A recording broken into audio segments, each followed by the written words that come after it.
বীর চট্টলা টিভি। আসসালামু আলাইকুম। বীর চট্টলা টিভি থেকে আমন্ত্রণ জানাচ্ছি। আমি তানিশা সুলতানা আফিফা। পবিত্র ঈদুল আজহা ২০২৫ উদযাপন উপলক্ষে ডিএমপির নিরাপত্তা সমন্বয় সভা অনুষ্ঠিত। আসন্ন পবিত্র ঈদুল আজহা ২০২৫ উদযাপন উপলক্ষে ঈদ যাত্রা নিরাপদ ও নির্বিঘ্ন করা, বাস, লঞ্চ, রেল স্টেশন কেন্দ্রিক নিরাপত্তা, গার্মেন্টস শ্রমিকদের বেতন ভাতা পরিশোধ ও গমনাগমন, বিভিন্ন ব্যাংক, আর্থিক প্রতিষ্ঠান কেন্দ্রিক নিরাপত্তা, ঈদ জামাত ও ঈদ পরবর্তী নিরাপত্তা সহ সার্বিক আইনশৃঙ্খলা রক্ষা এবং ট্রাফিক ব্যবস্থাপনা সংক্রান্তে সমন্বয় সভা অনুষ্ঠিত হয়েছে। সোমবার ২৬শে মে ২০২৫ খ্রিস্টাব্দ সকালে ডিএমপি হেডকোয়ার্টার্সে সম্মেলন কক্ষে এই সমন্বয় সভা অনুষ্ঠিত হয়। সভায় সভাপতিত্ব করেন Dhaka metropolitan police commissioner Sheikh Mohammad Sajjad Ali NDC.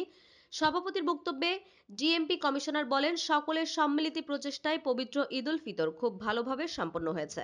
বিগত যে কোনো বছরের তুলনায় ঢাকাবাসী স্বাচ্ছন্দ্যের সাথে গ্রামের বাড়িতে যেতে পেরেছেন এবং ফিরে এসেছেন, যা সর্বমহলে প্রশংসিত হয়েছে। আমরা আশা করি এবারও আমরা সম্মানিত নগরবাসীকে নির্বিঘ্ন ও নিরাপদ ঈদযাত্রা উপহার দিতে পারব। কমিশনার বলেন, দুর্ঘটনা প্রতিরোধে সকলকে নিজ নিজ অবস্থান থেকে দায়িত্ব পালন করতে হবে। চালকরা যেন অতিরিক্ত গতিতে গাড়ি না চালায়, এজন্য তাদেরকে প্রয়োজনীয় ব্রিফিং দিতে হবে। ঈদ আনন্দ যেন কারো নিরানন্দের কারণ না হয়, সেদিকে সকলকে খেয়াল রাখতে হবে। তিনি সরকারের সকল সংস্থাকে ঈদ যাত্রা নিরাপদ ও নির্বিঘ্ন করার জন্য সমন্বয় করে দায়িত্ব পালন করার অনুরোধ করেন।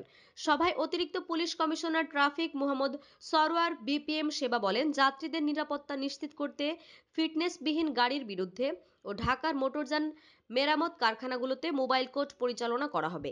ঈদ যাত্রায় ফিটনেসবিহীন গাড়ি না চালানোর জন্য অনুরোধ করেন তিনি। সমন্বয় সভায় অতিরিক্ত commissioner crime and operations S N. Mohammad Nazrul Islam বলেন, অজ্ঞান পার্টি, মলম পার্টি, ছিনতাইকারী প্রতিরোধ ডিএমপির টহল জোরদার করা হবে। ঈদুল আজহা উপলক্ষে বড় ধরনের টাকা বহনের ক্ষেত্রে পুলিশের সহায়তা নেওয়ার আহ্বান জানান তিনি। এছাড়া দূরপাল্লার যাত্রার ক্ষেত্রে কাউন্টার ব্যতীত যাত্রী ওঠানামা না করানোর জন্য সংশ্লিষ্টদের অনুরোধ করেন তিনি। সমন্বয় সভায় বিভিন্ন গোয়েন্দা সংস্থার প্রতিনিধিগণ, পুলিশের বিভিন্ন বিশেষায়িত ইউনিটের প্রতিনিধিগণ, নৌ পরিবহন অধিদপ্তর, বাংলাদেশ সড়ক পরিবহন মালিক সমিতি, বাংলাদেশ সড়ক পরিবহন federation, Bangladesh truck covered van মালিক সমিতি, বাংলাদেশ ট্রাক চালক শ্রমিক federation, Bangladesh bus truck owners association, launch শ্রমিক সমিতি বিকেএমইএ, বিজিএমএ, জিএমপি, বিআইডব্লিউটিএ, সড়ক ও জনপথ অধিদপ্তর, ঢাকা দক্ষিণ সিটি কর্পোরেশন, ঢাকা উত্তর সিটি কর্পোরেশন, ফায়ার সার্ভিস ও সিভিল ডিফেন্স, বাস মালিক সমিতি, লঞ্চ মালিক সমিতি, বাংলাদেশ অভ্যন্তরীণ নৌ চলাচল সংস্থা ও সরকারি বেসরকারি বিভিন্ন সেবাদানকারী সংস্থার প্রতিনিধিগণ উপস্থিত ছিলেন।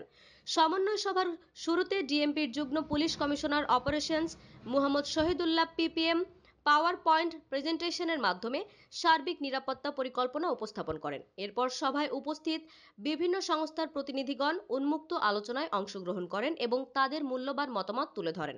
সমন্বয় সভায় ডিএমপির অতিরিক্ত police commissioner traffic Mohammad Sarwar BPM সেবা, অতিরিক্ত police commissioner crime and operations S N. Mohammad Nazrul Islam PPM সেবা, অতিরিক্ত police commissioner logistics, finance and procurement Hasan Mohammad Shawkat Ali, অতিরিক্ত police commissioner CTTC Mohammad Masud Karim, যুগ্ম পুলিশ কমিশনারগণ, উপ পুলিশ কমিশনারগণ সহ বিভিন্ন পদমর্যাদার পুলিশ কর্মকর্তাগণ এবং সংশ্লিষ্ট বিভিন্ন সংস্থার প্রতিনিধিগণ উপস্থিত ছিলেন।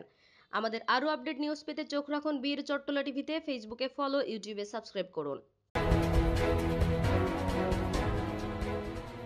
বীর চট্টলা টিভি।